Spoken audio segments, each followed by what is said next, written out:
The Florida sun baked the asphalt of Sunshine Auto, a high-end garage specializing in luxury imports. Inside, the cool air of the workshop did little to calm the simmering frustration of its owner, a young white woman named Jessica. Her prized possession, a sleek white Lamborghini Aventador, was stalled with an unknown electrical fault. Two of her top mechanics, Daniel and Chris, stood over the open hood, their faces scrunched in confusion. "We've been at this for 3 days," Daniel grumbled, wiping sweat from his brow. "The diagnostic is clean. There's no fault code." Just then, a figure appeared at the garage entrance. It was an elderly black woman, her face wrinkled with age, and her hair a cloud of silver. Her worn clothes and scuffed shoes immediately marked her as an outsider. Jessica didn't even look up from her paperwork. "Daniel, call security," she said, her voice sharp with annoyance. "These people are always coming around, asking for a handout." "I'm not asking for money, dear," the woman said, her voice surprisingly strong and clear, carrying a subtle authority that none of them knew how to interpret. "I'm asking for work. I can fix this Lamborghini in exchange for a meal." The garage erupted in laughter.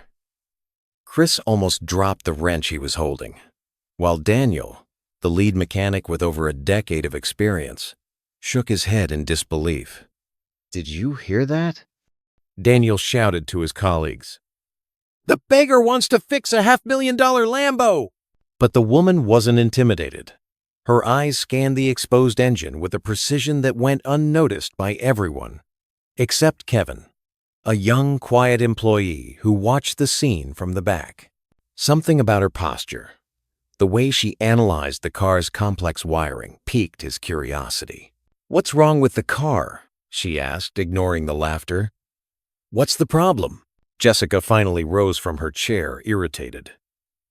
"The problem is that you're in my shop, acting like you have some right to be here." The woman did not respond to the provocation. Instead, she tilted her head slightly, listening to the engine as Chris turned the ignition for another failed test. "The fuel injector control module," she said calmly. "The internal sensor is sending inconsistent voltage. That's why the engine stalls under load. It's not a mechanical issue. It's a software timing problem." The silence that followed was deafening. Daniel had spent 3 days looking for that exact fault, without success. "You just by listening?" he asked, his voice less mocking now. "How the hell do you know that just by listening?" But Jessica quickly regained her arrogance. "Beginner's luck. Anyone can guess." The woman smiled for the first time, a smile that held memories of a better life. It wasn't a guess. That specific noise happens when the sensor miscalculates the timing for the injection pulse. The engine cuts off the fuel as a safety measure. It's a signature fault on these models. Kevin approached, intrigued. There was something familiar about that technical explanation, the confidence with which she spoke about systems he knew were too complex for casual knowledge. "How do you know so much about Lamborghinis?" he asked, ignoring the angry glances from Jessica and her crew. The woman hesitated for a moment, as if deciding how much to reveal. "I've worked with high-performance cars before." "Where?" Jessica asked sarcastically. "At the junkyard?" More laughter filled the workshop, but this time the woman did not smile. For an instant, something dark passed through her eyes, an ancient pain she carried like an invisible scar. "In various places," she replied evasively. "I can prove I'm right about the sensor. I just need a diagnostic tool." Jessica finally gave in with a cruel smile. "I'll give you a chance. If you diagnose the problem correctly, you get a hot meal and $20. If you're wrong, I never want to see you near my shop again. And I'll film the whole thing to post online." The woman nodded calmly, as if such bets were routine. As she walked toward the scanner, Kevin noticed something the others missed. Her hands weren't shaking with nervousness. They were trembling with contained anticipation, like someone about to reveal a part of herself she had kept hidden for a long, long time. The scanner turned on with a high-pitched beep, and everyone crowded around. Jessica had her phone out, recording every move, as Daniel and Chris placed bets on how long it would take for the old woman to give up. $20, says she doesn't even know how to turn this thing on, Chris whispered loudly.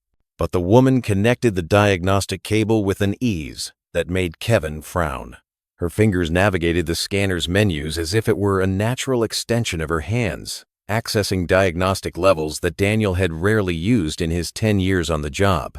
Impossible, Daniel muttered when he saw her directly access the engine management system. How does she know the access codes? The woman ignored the comments, completely focused on the screen. For a few moments, the only sound was the electronic beep of the scanner as it processed data at an impressive speed. There it is, she said calmly, pointing to the screen. Code 8A12. Fuel injector control module sensor output failure. Just as I said. The silence was awkward. Daniel approached the machine, checked the reading, and his face drained of color. That's right, he admitted reluctantly. 3 days of searching, and this lady got it right in 5 minutes. Jessica quickly put her cell phone away, annoyed she hadn't gotten the humiliation she'd hoped for. Beginner's luck. Anyone can push buttons until something works. Random buttons? The woman turned to Jessica for the first time, a dangerous glint in her eyes. Do you want me to explain why this specific sensor fails when a non-standard fuel is used, or how it affects the throttle response on the 2021 model? Jessica had no idea how to answer.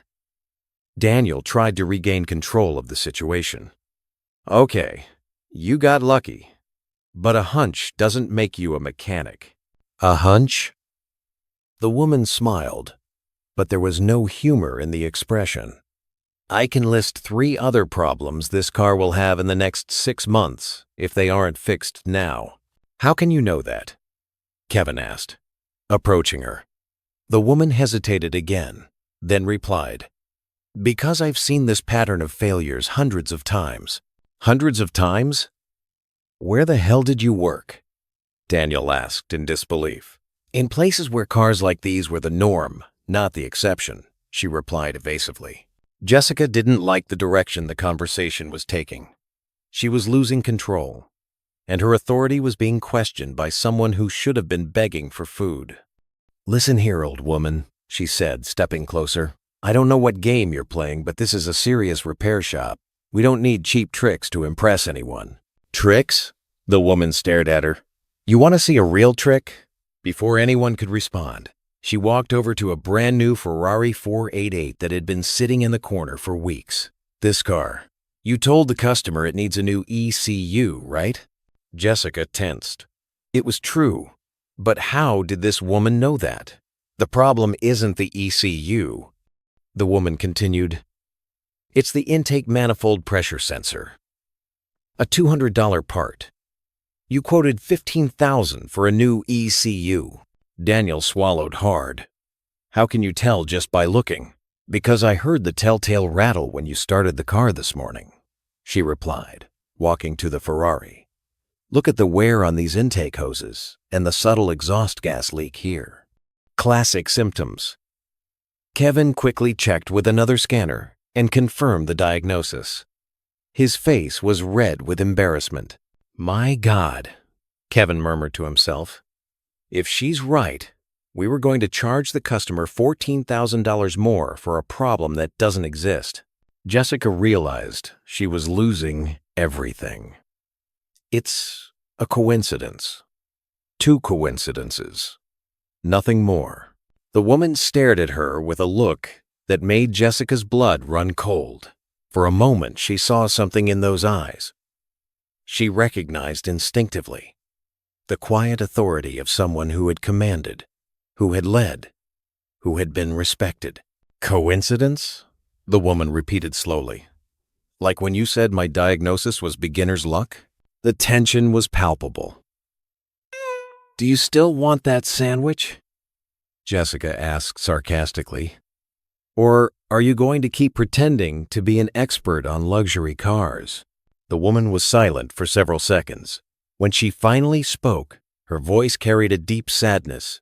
I've been many things in my life. A mechanic was never one of them. She started walking toward the door, but Jessica couldn't let her go. Hey, wait a minute, Jessica shouted.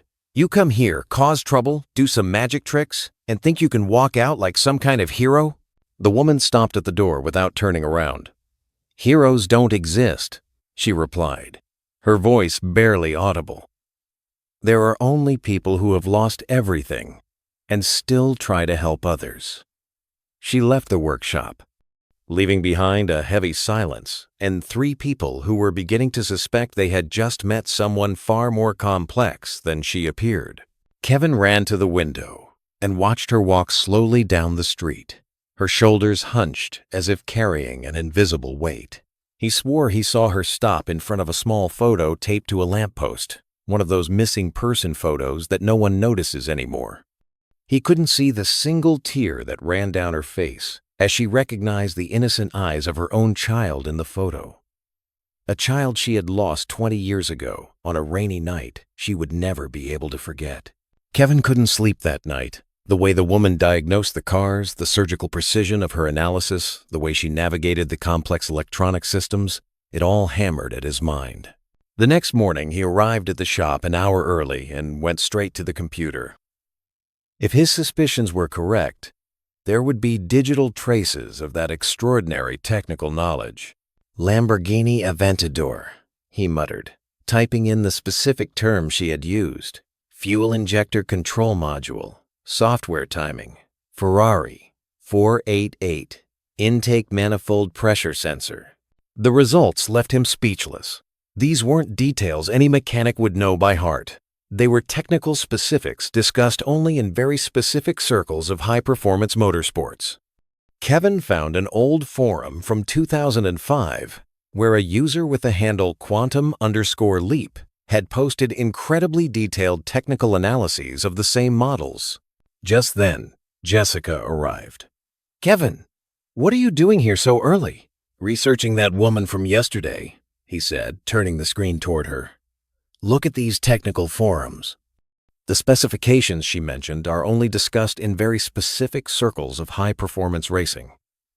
She knew the memory diagnostic codes. She didn't read it on the internet. She knew it. "Still talking about that nutcase?" Jessica asked. "Forget it, Kevin. It was luck, coincidence, anything but real talent." But Kevin had found something more intriguing. On an archival website of the World Racing Hall of Fame, a video played. It was an induction ceremony from 2005. The inductee was a celebrated black woman with a crown of silver hair, her hands covered in calluses, accepting the highest honor in her sport. The name under her picture was Rebecca Quantum Jones. She was known as one of the greatest race car drivers in history and a prodigy in automotive engineering. The video showed her explaining in intricate detail the exact same concepts she had mentioned yesterday. Jessica scoffed. "And you think that's her? That woman was begging for food." Just then, the workshop door opened and the woman reappeared. This time, she wasn't alone. A sharply dressed man in an expensive suit accompanied her. "Good morning," she said calmly. "This is Mr. David Hayes, owner of the Hayes Performance Group." Jessica paled. Hayes Performance Group was a global leader in high-end vehicle restoration and custom builds. "Mr. Hayes," she stammered, "what are you doing here with her?" Hayes smiled coldly. "I met this lady last night. When she mentioned a technical problem I've been struggling with for months, she gave me such an accurate technical explanation that I decided to come here myself. You see, she told me about your shop's reputation." "She gave you a technical explanation?" Daniel asked, incredulous. "Failure of the hybrid system control module," the woman said calmly. "Conflict between the electric and combustion engine software protocols. Known defect in the 2019 models, but the manufacturer never publicly admitted it." The silence in the workshop was awkward. Kevin quickly checked the computer and found the confidential technical bulletin she had described, which only authorized dealers should have access to. "How do you know that?" Chris asked. The woman hesitated, her old evasive look returning. "I've worked with high-performance cars." "Where?" Jessica insisted, her arrogance giving way to nervousness. "Various places over the years," she replied. Hayes noticed the tension. "Well, if you don't want to fix my car, I can take it somewhere else." No, Jessica said hurriedly. "Of course we want to fix it. It's just that," she said her knowledge was just showmanship. The woman calmly pointed at Jessica. "Interesting how people change their behavior when they find out who you really are." The situation was getting awkward. Hayes was a major client, and his presence with this homeless woman was making Jessica break out in a cold sweat. "I'll make you a deal," the woman said. "If I fix Mr. Hayes's car, you give me a real chance to show what I know. Not for a sandwich, but for a job." "And if you don't?" Jessica asked. "If I don't, I'll never come back here again, and you can film my departure and post it wherever you want." Kevin watched as the two women stared at each other. There was something about this negotiation that went far beyond a simple automotive diagnosis. "All right," Jessica finally agreed, "but you have 2 hours. If you don't fix it in that time, you're out of here for good." The woman nodded and walked to the car. Her hands touched the hood with an almost religious reverence, as if she were reuniting with an old friend. Hayes approached Kevin. "There's something special about this woman," he whispered. "When she explained the problem with my car, it was like listening to a master talking about their art." "May I ask how you two met, Mr. Hayes?" Kevin asked. She was sitting on a curb, looking at a small photo and crying softly. "When I approached to offer help, she asked me if I had children. She said she lost her own a long time ago and has been trying to find a purpose ever since." The revelation hit Kevin like a punch in the stomach. Suddenly, it all made sense. The sadness in her eyes, her quiet acceptance of humiliation, the way she talked about cars. Meanwhile, the woman worked on the car with a total concentration that mesmerized everyone. Every movement was calculated, every decision precise. 2 hours passed, like 2 minutes. When she finally looked up, her eyes shone with a satisfaction she hadn't shown since she first appeared there. "Done," she said simply. Hayes started the car. It purred like a satisfied cat. Where before there had been strange noises and hesitation, now there was only pure, controlled power. "My God," he murmured, tears in his eyes. 3 dealerships told me it was impossible to fix without replacing the entire module for $80,000. Jessica was in shock. Daniel and Chris looked like they had seen a ghost. Kevin, however, was beginning to piece together a much bigger puzzle. That afternoon, as she prepared to leave after refusing any payment from Hayes, Kevin caught up with her on the street. "Wait," he called. "I need to ask you something." She stopped, but didn't turn around completely. "You're not an ordinary mechanic, are you?" She was silent for several long seconds. When she finally spoke, her voice carried the weight of years of pent-up pain. "I've been many things in my life. A mechanic was never one of them." "Then what were you?" For a moment, when she turned to look at him, Kevin saw beyond the unkempt appearance, beyond the sadness, beyond the resignation.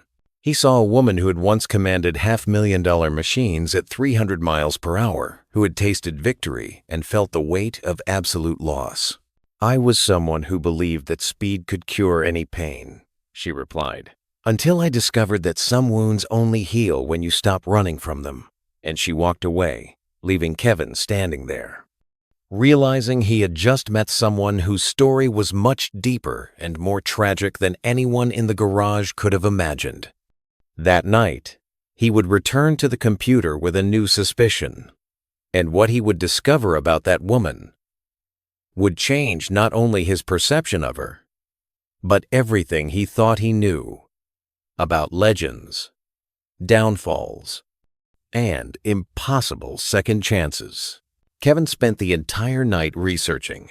When the sun rose, he had a discovery that would change everything. Rebecca Quantum Jones, he murmured, staring at the computer screen. Three-time World Racing Hall of Fame inductee, known as Quantum for her ability to appear out of nowhere and win impossible races. The photos showed a younger woman with a confident smile, holding trophies and champagne, surrounded by crowds chanting her name, the same face that had been humiliated for a sandwich yesterday. Further research revealed the tragedy. In 2005, during a race in Monaco, a miscalculation by her team caused her car to crash at 300 miles per hour.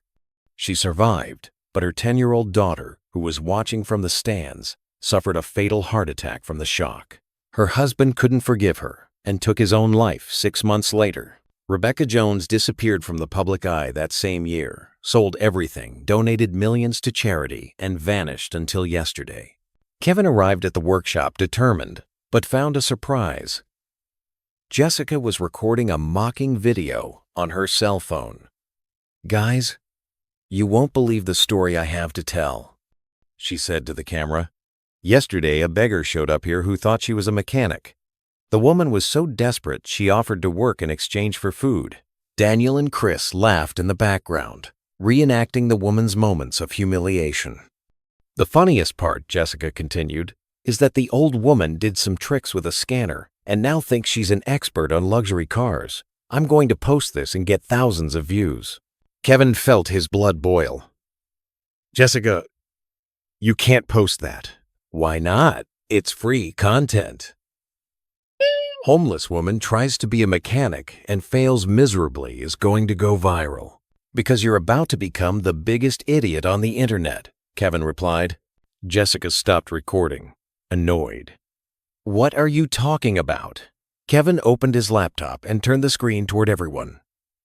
"Folks, allow me to introduce Rebecca Quantum Jones, three-time World Racing Hall of Fame inductee, winner of 23 Grand Prix races, and considered one of the most talented drivers and engineers in the history of motorsports." The silence in the workshop was deafening. Jessica looked at the screen, then at Kevin, then back at the screen. That's impossible," Chris stammered. "That woman was asking for food.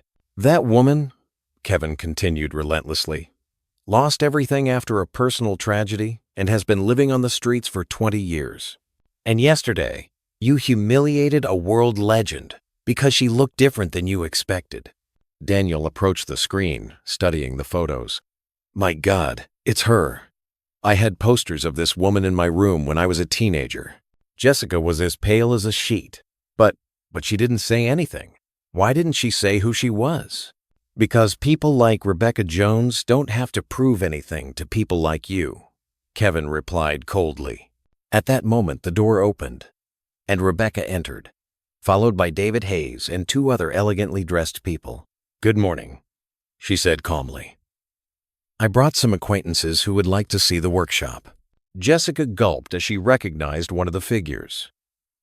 It was Alex Ramirez, the CEO of Global Motors, the largest luxury car dealership chain in Florida. "Mrs. Jones," Ramirez said respectfully, "when David told me about your impressive diagnostics, I had to come see for myself. I'm offering you the position of technical director of our performance division. Starting salary of $500,000 a year, plus profit sharing." Rebecca listened silently, but her eyes met Jessica's. "Interesting how people change their behavior when they find out who you really are." Kevin approached with his laptop. "Rebecca, you need to see something." He showed her the video Jessica was recording. Rebecca watched silently as Jessica, Daniel, and Chris mocked her, planning to make her humiliation go viral. "You were going to post this?" Rebecca asked Jessica, her voice dangerously calm. Jessica tried to explain, but her words came out jumbled. "I didn't know. I'm sorry. I didn't know you were famous, that you had money." Rebecca moved closer to her. "Or didn't you know that I was a human being who deserved basic respect?" Alex Ramirez overheard the conversation, and his expression changed completely. "Jessica Thompson, correct?" Are you the owner of this repair shop? Yes, sir, Jessica replied nervously. Well, I just canceled the maintenance contract my company had with you. 100 cars a month. $300,000 a year. I don't do business with people who humiliate vulnerable individuals. David Hayes joined the conversation. I'm also going to recommend to all my clients that they avoid this garage. A reputation like that spreads quickly among our clientele. Daniel tried to intervene. Gentlemen, it was just a misunderstanding. Misunderstanding? Rebecca asked. You laughed at my appearance, called me crazy, offered $20 for a job worth thousands, and planned to use me as a joke on the internet. Which part was the misunderstanding? Kevin pulled out his cell phone. Actually, I recorded everything yesterday, he said, showing the video where Jessica, Daniel, and Chris had humiliated Rebecca. And I already posted it on social media with her real identity. It has over 100,000 shares in the last 2 hours. Jessica felt her legs go weak.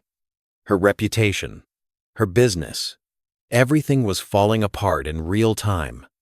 Rebecca turned to Kevin. Thank you for believing me when no one else did. Then she looked at the businessmen. Gentlemen, I really appreciate your offers. But first, I need to take care of some unfinished business here. She approached Jessica one last time. Yesterday you said I should know my place.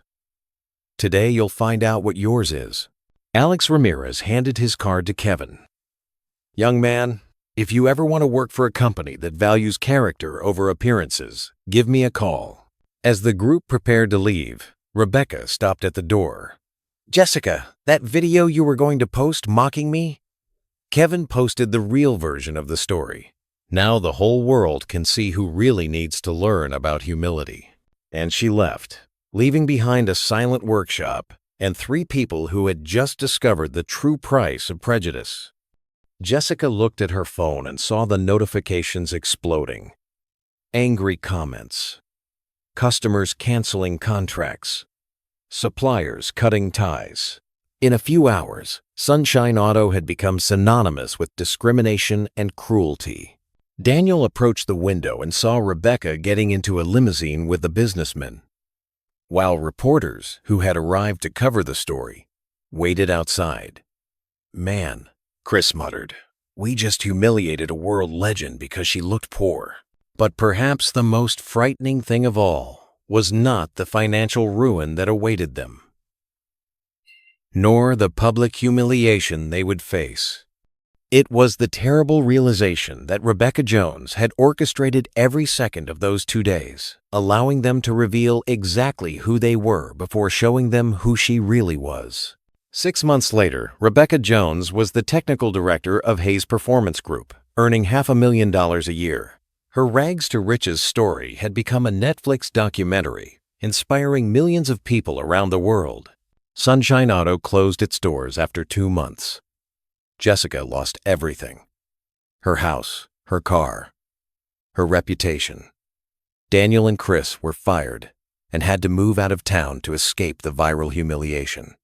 Kevin, the only one who had defended her, was hired by Rebecca's team with a salary 3 times higher than his old one. Prejudice doesn't just blind those who discriminate, Rebecca said in an interview.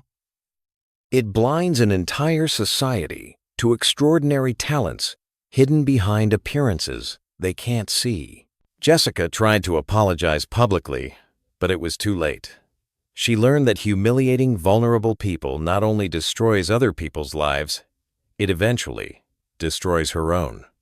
The best revenge was not to destroy Jessica. It was to show the world that second chances exist for those who offer them, not for those who deny them.